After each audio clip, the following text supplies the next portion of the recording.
सभी बैठ जाए, बहुत बहुत धन्यवाद आप सभी का। Thank you.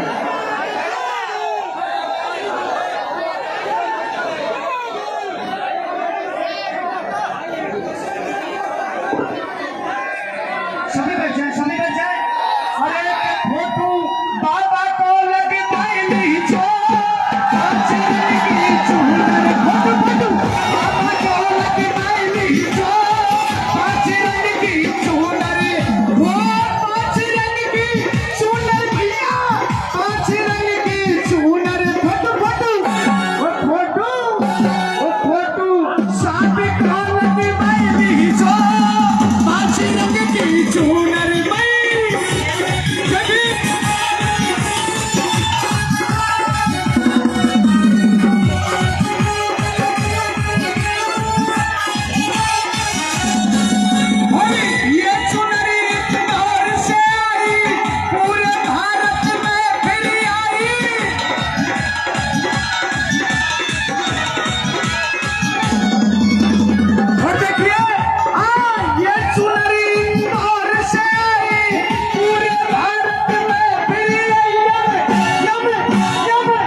धन्यवाद।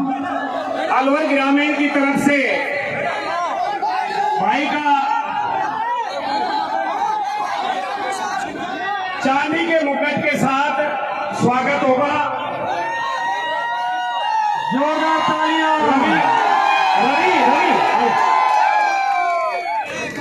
रवि विनोद और कजोड़ी जिनका नाम बोले वही आए प्लीज। बस अब और कोई नहीं। भाई देखो, व्यवस्था आपकी है और आप लोग बड़े प्यार से जगा रहे नहीं।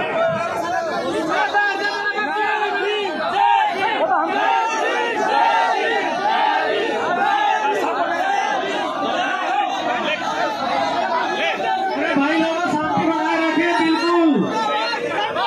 हेलो, शांति का ध्यान दें, शांति का। पुलिस कर्मचारी आपको समझाने में लगे हुए हैं, उनका सहयोग करें, वो आपकी व्यवस्था के लिए है और आप व्यवस्था को बनाए रखें। भाई चंद्रशेखर आजाद जी का स्वागत हो रहा है। चांदी के मुकुट अलवर ग्रामीण की तरफ से पहनाए जा रहे हैं। भाई चंद्रशेखर आजाद जी जिंदाबाद।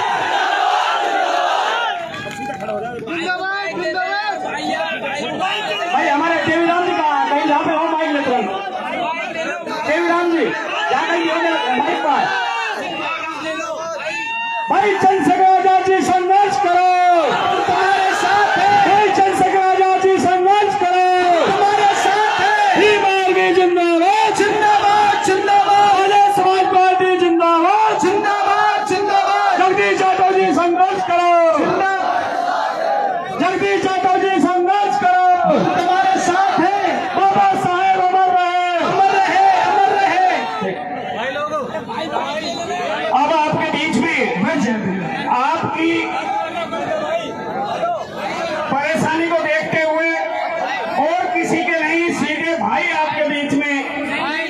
भाषण करेंगे।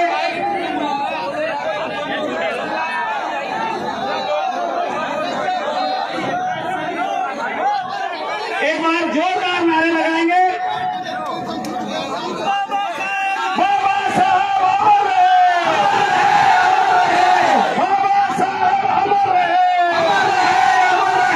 भाई आप संघर्ष करो, हमारे साथ हैं। भाई आप संघर्ष करो, हमारे साथ हैं। मान्यवर साहब काशीराम जी अमर रहे, अमर रहे। मान्यवर साहब काशीराम जी अमर रहे, अमर रहे। रविंद्र भाटी जी संघर्ष करो, हमारे साथ हैं। सतपाल चौधरी जी संघर्ष करो, हम तुम्हारे साथ हैं। अनिल देनवाल जी संघर्ष करो, हम तुम्हारे साथ हैं। अब आपके बीच में आपके चहेता युवा दिलों की धड़कन, आपके बीच में सीधे भाई एडवोकेट चंद्रशेखर आजाद जी आपके बीच में आ रहे हैं। सभी जोरदार तालियों से स्वागत करके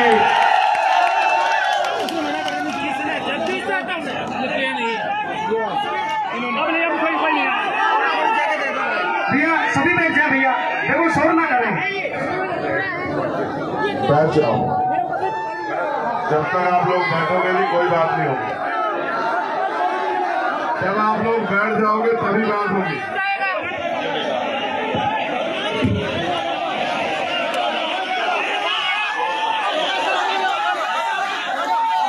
जब आप बैठ जाओगे तभी बात होगी।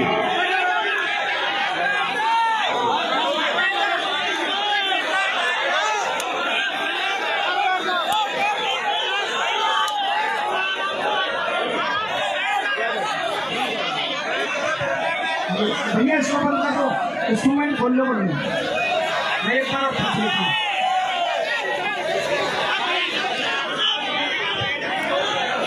वही भाई आपसे अपील कर रहे हैं कि आराम से बैठ जाओ, आवाज ना करें। तो थोड़ा आप भी सम्मान रखो आपके प्यार के लिए। भाई इतनी दूर से सुबह से गाड़ी के अंदर और रोड के ऊपर ये भाई आप जब इतना इंतजार किया है तो कुछ बातें सुनने के लिए आए हैं। सभी से मेरा निवेदन है कि प्यार से युवा साथियों से नीचे से ही बैठ के फोटो ले लें।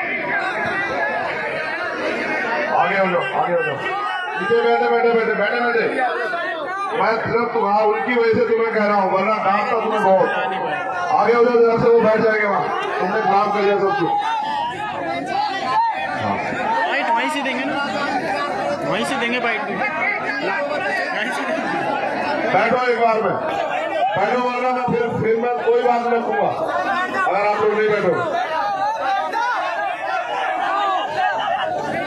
आगे से डी बना लेना, वरना ये नौजवान बात नहीं रखने देंगे। तुम लोग ये समाज के सम्मानित लोग दो बजे से बैठे, तुम लोग हमसे आगे ड्रामा कर रहे हो।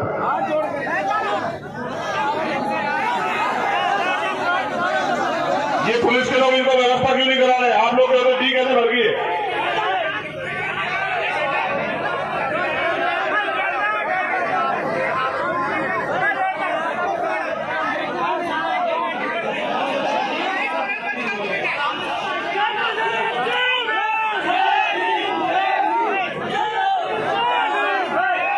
जय भीम।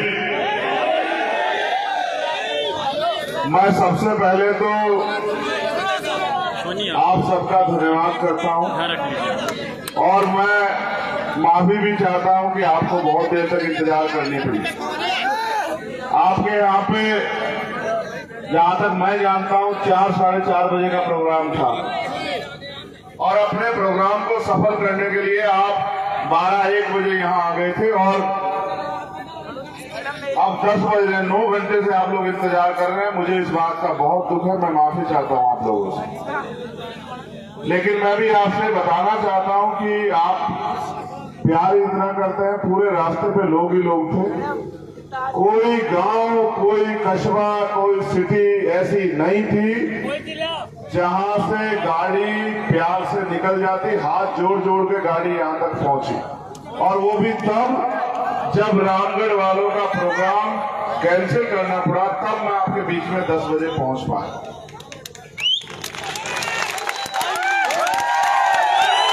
मगर मुझे आपसे बहुत जरूरी बात करनी है, और जरूरी बात इसलिए करनी है क्योंकि अगर मैं आपसे अपना दर्द नहीं कहूंगा और अगर मैं समाज पे इस काम को आगे बढ़ाने की जिम्मेदारी लेकर चल रहा हूं और मैं आपसे उम्मीद नहीं करूंगा तो रास्ता नहीं निकलेगा। मैं नौजवान साथियों से कहना चाहता हूं, अगर उनके दिल में समाज के लिए इतना सा भी दर्द हो तो वो इस फोनों को बंद करें। मैं यही खड़ा हूं आपके लिए। क्या क्या कर रहे हो? नहीं, ये ऐसे नहीं हो सकते जो नारे लगा रहे हैं मेरे यार। ये समाज को धोखा देने वाले लोग हो सकते हैं।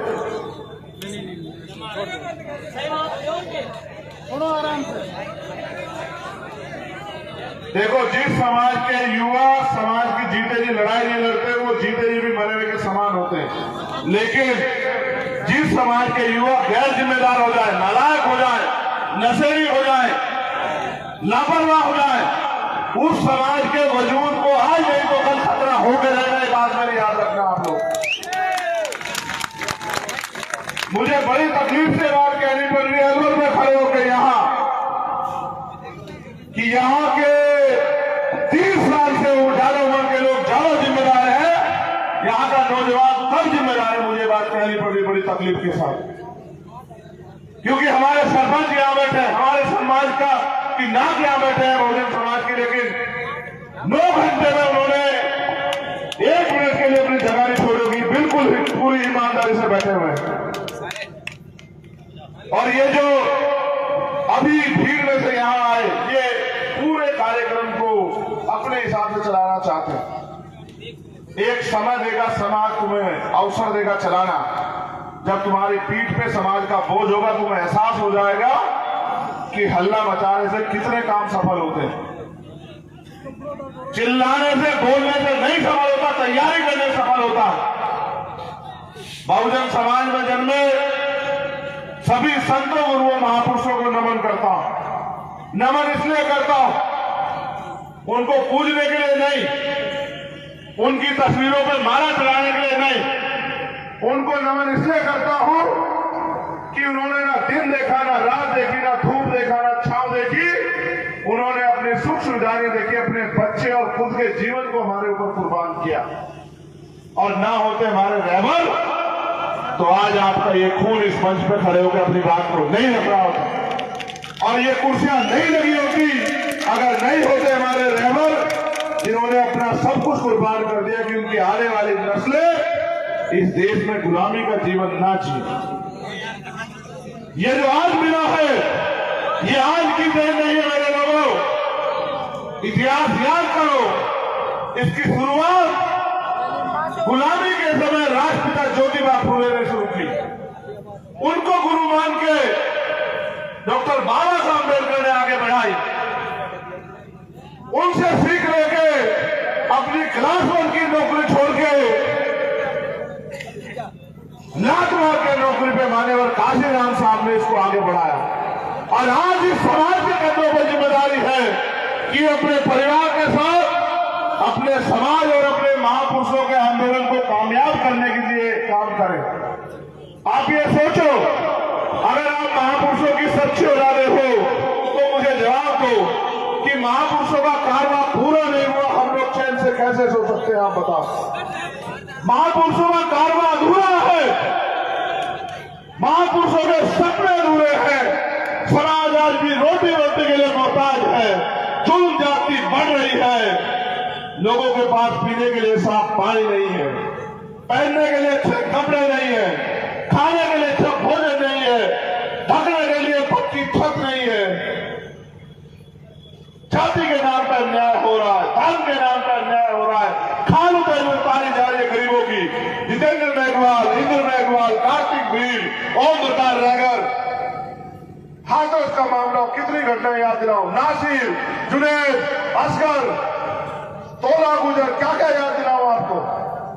आप जानते हो, मैं भले ही आपकी खुशी में शामिल होने आता हूं या लेकिन जब भी राजस्थान में अन्याय होता है, कोई ऐसा एक मामला नहीं होगा कि मैंने यहां आपके बीच आके आप इस लड़ाई को मजबूती से ना लड़ा। कोई ऐसा मामला नहीं होगा। और मैंने प्रयास ये किया कि हमारा नौजवान अपनी जिम्मेदारी को समझ ले। और क्यों समझ ले, मैं बताना चाहता हूं। जिन बहनों के साथ अन्याय होता है, वो बहनें उम्मीद करती होंगी कि उनकी रक्षा सुरक्षा करने वाले हाथ खड़े होंगे आके। उनकी वो माएं उम्मीद करती होंगी कि उनके आंसू पूछने वाले उनके औलादे आके खड़ी होंगी। वो बुजुर्ग जिनकी पगड़ी उठाने जाती है, वो उम्मीद करते होंगे कि उनकी संतानें उनके इस अपमान का बदला उनको सम्मान का जीवन देके देंगी। लेकिन अगर नौजवान अपनी जिम्मेदारी को भूल जाए, जिस पिता का पुत्र कपूत हो जाए, वो पिता जीते जी भी मरे हुए के समान हो जाता है। आपके कंधों पर जिम्मेदारी है नौजवानों। क्या जिम्मेदारी है? सुनो, आज देश के संविधान को बर्बाद करने की, खत्म करने की तैयारी सरकारों ने कर ली। मैं अब राजस्थान की बात करूंगा। आप यहां सुबह से इंतजार कर रहे हो। आप समाज का मान हो, आप इस समाज के हक वंचित समाज के योद्धा, आपको समाज का नेतृत्व करना है। राजस्थान में पिछले 5 साल में हजारों आंदोलन हुए। हर आंदोलन में हमारे लोगों ने पूरी एनर्जी लगाई, लेकिन न्याय के नाम पे सिर्फ हमारे साथ मजाक हुआ। मैं सीएचए की भर्ती में आया, छोड़ो उत्तर प्रदेश में मैंने कितनी जेलें काटी, छोड़ो। सीएचए की भर्ती हुई, सीएचए का आंदोलन चल रहा था बच्चों का। मैं आया, यहां की सरकार ने 4 दिन मुझे जेल में भेज दिया। मैं हंसते हंसते चला गया, क्योंकि आप जानते हो कि कोई जेल मेरा हौसला नहीं दिखा सकती। मैं आपका खून हूं, कोई जेल मेरा रास्ता नहीं रोक सकती। मैंने आपसे लड़ना सीखा कि किस तरह से मुसीबतों में आपने हमें अपने पेट को भूखा रख के हमें पाला। उधार लेके, अपनी टूटी हुई चप्पल पहन के, उन फटे हुए कपड़ों में हमें पढ़ाया और हमें इस लायक बनाया कि हम इस समाज की लड़ाई लड़ सके। थर्ड ग्रेड टीचर जो है, उनके ट्रांसफर नहीं हुए, उनके आंदोलन को लड़ने में आया, सरकार ने रोक दिया। मैं जितेंद्र मेघवाल की जब मूछे रखने पर हत्या हुई, मैं आया, सरकार ने मुझे एयरपोर्ट पे बंद कर दिया। इंद्र मेघवाल को जब बंद की छूने पर हत्या हुई, मैं आया। ये ताली बजाने का विषय नहीं है।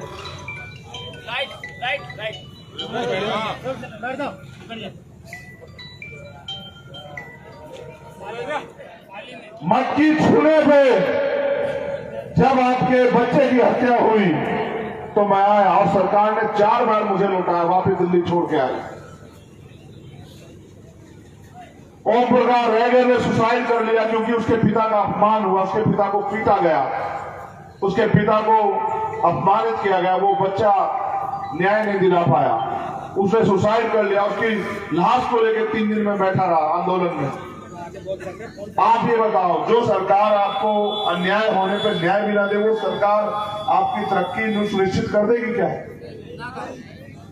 जो सरकार आपके आंसुओं पे मुस्कुराए, वो आपको कामयाब करने की सोच रखेगी क्या? बहुत मसले। मैं अभी मध्य प्रदेश से लौटा, वहां पे संविधान बचाओ यात्रा का हिस्सा बना मैं बहुत सारे गांव में गया। राजस्थान का बॉर्डर पड़ता है झालावाड़, भीलवाड़ा। वहां मैं जब निकला, गांव का गांव सड़कों पे था, महिलाएं, बच्चे, बुजुर्ग, नौजवान, सब। मैं महिलाओं से मिला, कितने पैसे मिलते हैं, क्या करती हो? कहा अपनी खेती नहीं है। ये तो फिर भी अलवर में आप ताकतवर हैं, तन से भी, मन से भी, धन से भी, यहाँ तो आप ताकतवर हैं। ये गर्व की बात है हमारे लिए कि यहाँ आपने अपनी वजूद को, अपनी जमीन को मजबूत कर रखा। लेकिन जब मैं उनसे मिला,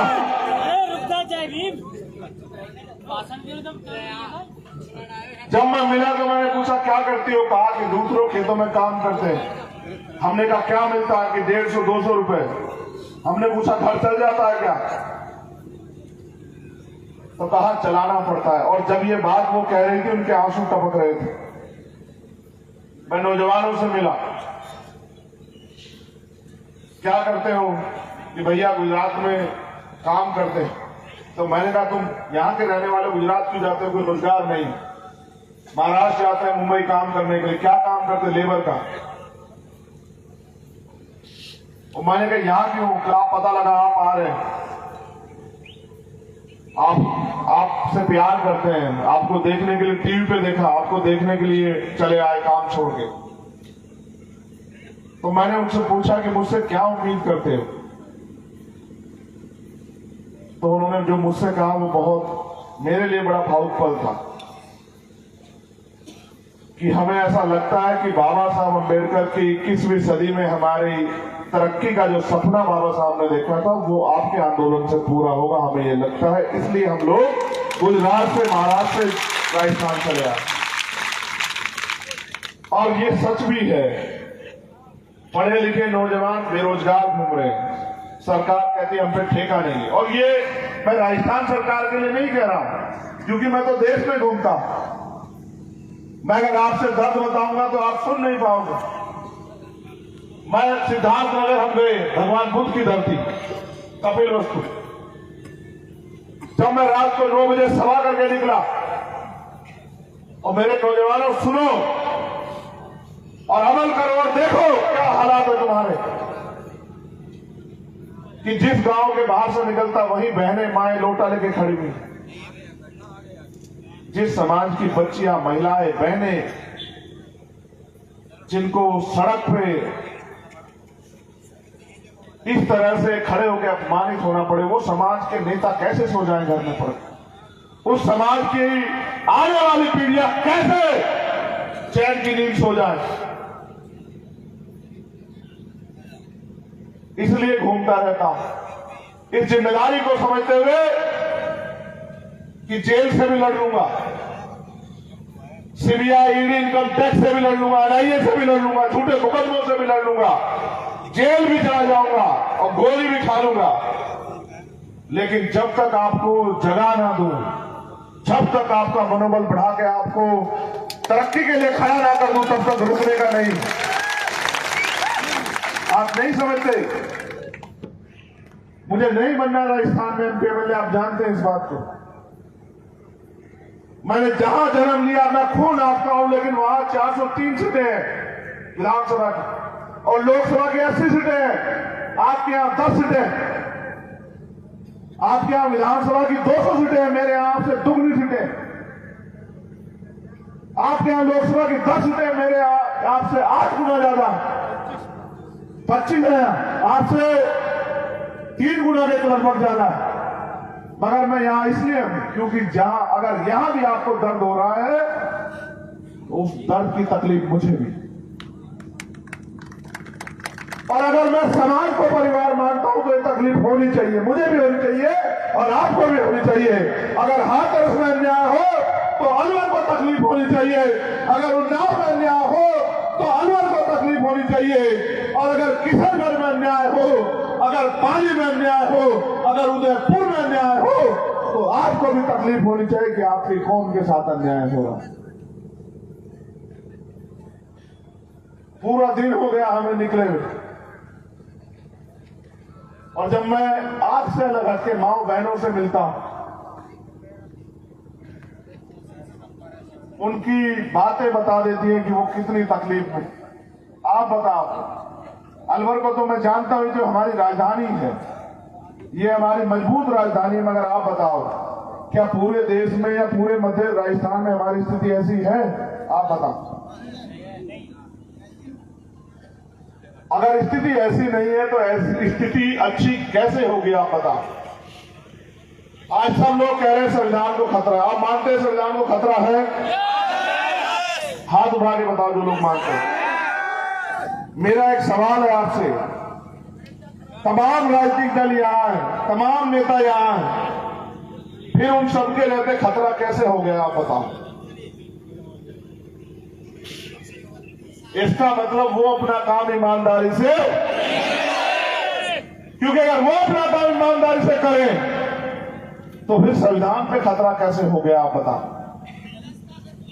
और आप ये बताओ, चुनाव के बाद कोई आपके दर्द तकलीफ में शामिल होने आया? किसी ने पूछा कि आपका पेट भूखा है या भरा हुआ? आपके घरों में आटा है या नहीं है, किसी ने पूछा? अभी एक पत्रकार ने मुझसे सवाल किया, मुख्यमंत्री जी बहुत योजनाएं चला रहे हैं। मैंने कहा कौन कौन सी?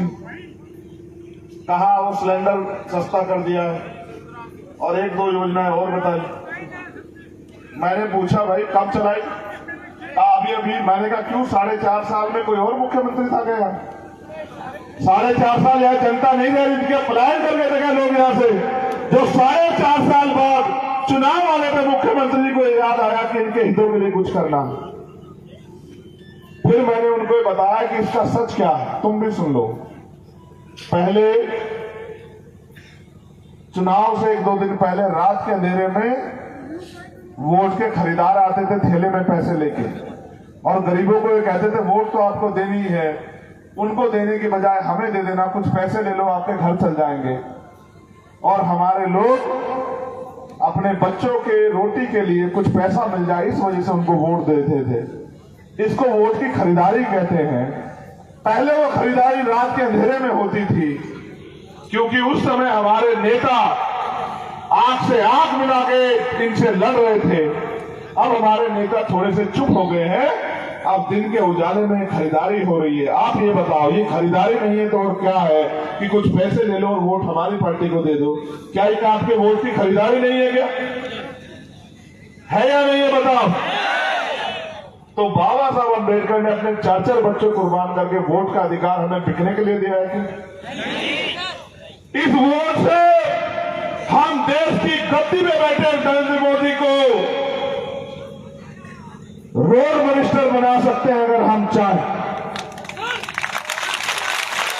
इस वोट की शक्ति से राजस्थान के मुख्यमंत्री अशोक गहलोत को हम लोग रोड मास्टर बना सकते हैं अगर हम लोग तय कर लें।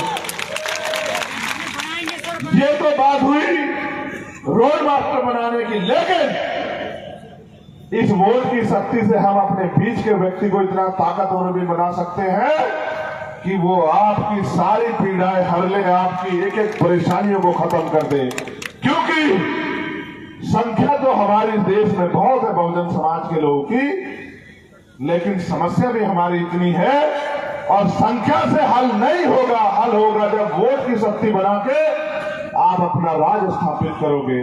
मैं जब सतगुरु रविदास जी महाराज को पढ़ता हूँ, वो एक बात कहते हैं, मैंने पहले भी ये बात कही, आपसे जरूर कहनी है क्योंकि आपको नहीं कहूंगा तो मेरा दर्द कम नहीं होगा। सतगुरु जी ने कहा है कि रविदास मनुष्य कारी बसन्नु, रविदास मनुष्य कारी बसन्नु सूकर है कोई ठाव, एक सू स्वराज माही दूसर मरगट खाओ। मैं इसका हिंदी अर्थ बताता हूं। कारी बसन का मतलब है सुख सुविधाएं सम्मान का जीवन। सतगुरु जी ये कह रहे हैं